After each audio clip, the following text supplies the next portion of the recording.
Assalamualaikum warahmatullahi wabarakatuh. Saya Waldi Awida Hijra dari 12 IPA 7 akan menceritakan tentang perkembangan ekonomi dan politik pada masa demokrasi terpimpin. Silakan simak video berikut. Demokrasi terpimpin adalah sebuah periode politik Indonesia yang dapat dilihat dengan memuncaknya posisi Presiden Soekarno yang didukung oleh TNI dan PKI dalam menggerakkan politik nasional. Sehingga arah negara dan kebijakannya selaras dengan ide Soekarno seperti pembebasan paksa Irian Barat dan konfrontasi Malaysia. Konsepsi nasionalis agama komunis diperkenalkan sebagai bentuk penyatuan seluruh ide-ide yang membentuk Indonesia. Indonesia juga condong berhubungan dengan negara-negara baru dan negara komunis. Pengaruh dari tokoh lainnya hampir tidak terlihat karena setiap urusan kenegaraan berada di tangan presiden. Masa demokrasi ditandai dengan adanya konfrontasi politik dengan berbagai pihak, kekacauan ekonomi yang semakin parah, dan pemusatan kekuatan pada tiga kutub yang saling mempengaruhi. Periode demokrasi terpimpin dimulai sejak dikeluarkannya Dekret Presiden 5 Juli 1959, berakhir dengan berpindahnya tampuk kekuasaan kepada Soeharto yang menandai dimulainya Orde Baru pada tahun 1967. Sejarah Indonesia pada demokrasi terpimpin. Masa demokrasi terpimpin dimulai dari disampaikannya Dekret Presiden pada 5 Juli 1959. Dekret ini berisi mengenai pembubaran konstituante, pembentukan DPA dan MPR, serta kembalinya Konstitusi Indonesia pada UUD 1945. Kebijakan ini disambut baik oleh kalangan yang jengah dengan ketidakstabilan politik nasional selama 9 tahun yang berdampak pada kondisi ekonomi yang semakin memburuk. Pada masa ini, posisi Presiden Soekarno menjadi sangat kuat dengan dukungan dari TNI dan kemudian PKI. Soekarno banyak mengeluarkan kebijakan-kebijakan yang didasarkan atas pemikirannya tentang revolusi Indonesia, yang oleh banyak pihak dianggap terlalu ekstrim dan membawa Indonesia jatuh lebih jauh ke dalam jurang kekacauan. Perkembangan ekonomi. Untuk merencanakan perekonomian Indonesia, Presiden membentuk Dewan Perancang Nasional pada Agustus 1959. Badan ini diketuai oleh Muhammad Yamin yang bertugas untuk mempersiapkan RUU Pembangunan Nasional dan melakukan penyelenggaraan pembangunan. Badan ini kemudian berganti menjadi Badan Perancang Pembangunan Nasional atau Bappenas pada tahun 1963. Masuknya masa demokrasi terpimpin terjadi bersama dengan kekacauan ekonomi. Pemerintah memprioritaskan penurunan inflasi dan pengurangan mata uang yang beredar. Pemerintah juga mengimbau untuk melakukan penghematan dan penertiban manajemen terhadap seluruh perusahaan. Tapi di sisi lain, pemerintah tidak mampu menahan ambisi politiknya seperti dalam perhelatan Ganevo dan Konevo yang menghabiskan banyak biaya.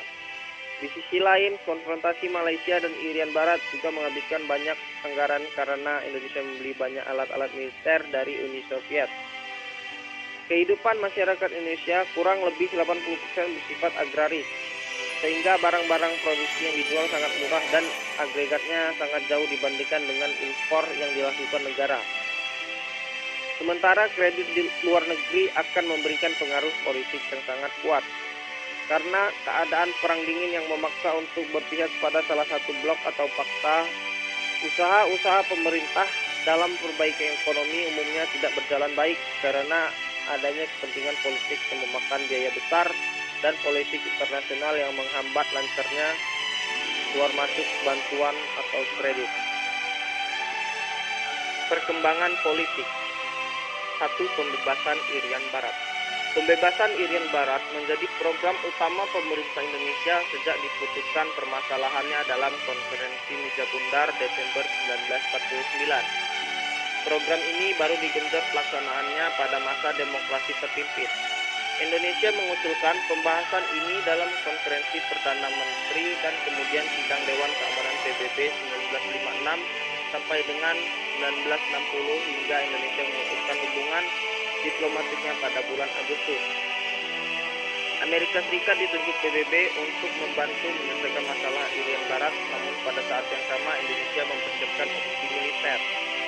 Jenderal Nasution mengamankan perjanjian senjata dengan Moskow, sementara Soekarno mengumumkan Tri Komando Rakyat atau Trikora. Hal ini direspon Belanda dengan memperkuat perbatasan.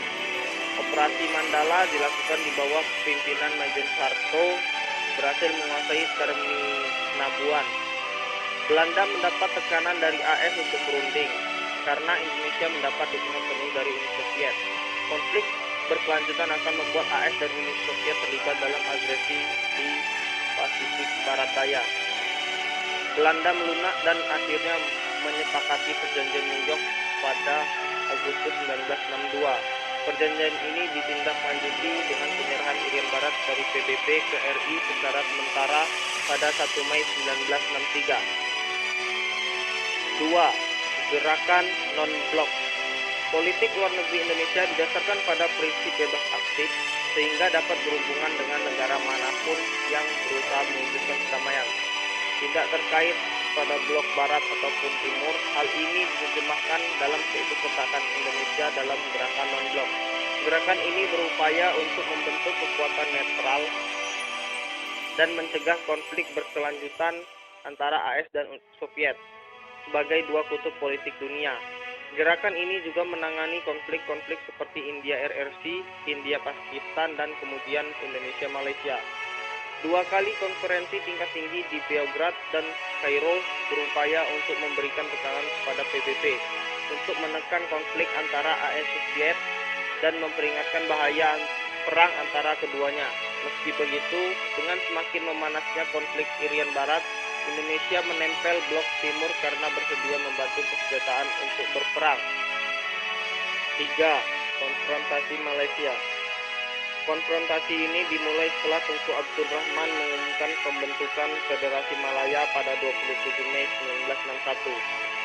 Kebijakan ini didukung oleh Inggris dalam persiapannya. Kebijakan membuat hubungan Indonesia-Malaysia memanas yang dianggap mengganggu revolusi Indonesia dengan hadirnya pangkalan militer Inggris. Selain itu, Federasi Malaysia dianggap sebagai proyek neokolonial Inggris. Indonesia, Filipina, dan Malaya melalui PBB melakukan peninjauan keinginan rakyat untuk bergabung dalam federasi. Namun federasi diproklamasikan sebelum peninjauan dilakukan oleh PBB. Indonesia memutuskan hubungan ekonomi dengan wilayah-wilayah Federasi Malaya pada 21 September 1963. Konflik pecah di Kalimantan Utara dan diskusinya berjalan alot sampai Mei 1964. Presiden kemudian mengucapkan Dwi Komando Rakyat sebagai tanda masuknya konfrontasi pada fase perang. Konflik ini mereda pada pertemuan di Tokyo pada 20 Juni 1964 untuk membuat Komisi Asia Afrika dan menghentikan permusuhan terhadap Malaysia. 4. Keluar dari PBB. Indonesia memutuskan untuk keluar dari PBB pada Januari 1965 disebabkan oleh diterimanya Malaysia sebagai anggota PBB, bahkan Dewan Keamanan tidak tetap. Aksi ini sangat disayangkan karena Indonesia kehilangan forum yang besar untuk memperjuangkan penyelesaian konfliknya dengan Malaysia. Hal ini kemudian diganti dengan menginisiasi berdirinya New Emerging Forces atau NEFO, sekaligus berlangsungnya CONEFO dan GANEFO. Meski begitu, program ini tidak berjalan efektif karena PBB adalah forum yang sangat penting dan kebijakan Indonesia yang memperbanyak lawan dibandingkan lawan sangatlah buruk. Hal ini berlawanan dengan sikap politik luar negeri Indonesia yang bebas aktif. Indonesia baru masuk kembali ke PBB pada masa Orde Baru. Demikian yang dapat saya sampaikan, kurang lebihnya saya mohon maaf. Wabillahi taufik wal hidayah. Wassalamualaikum warahmatullahi wabarakatuh.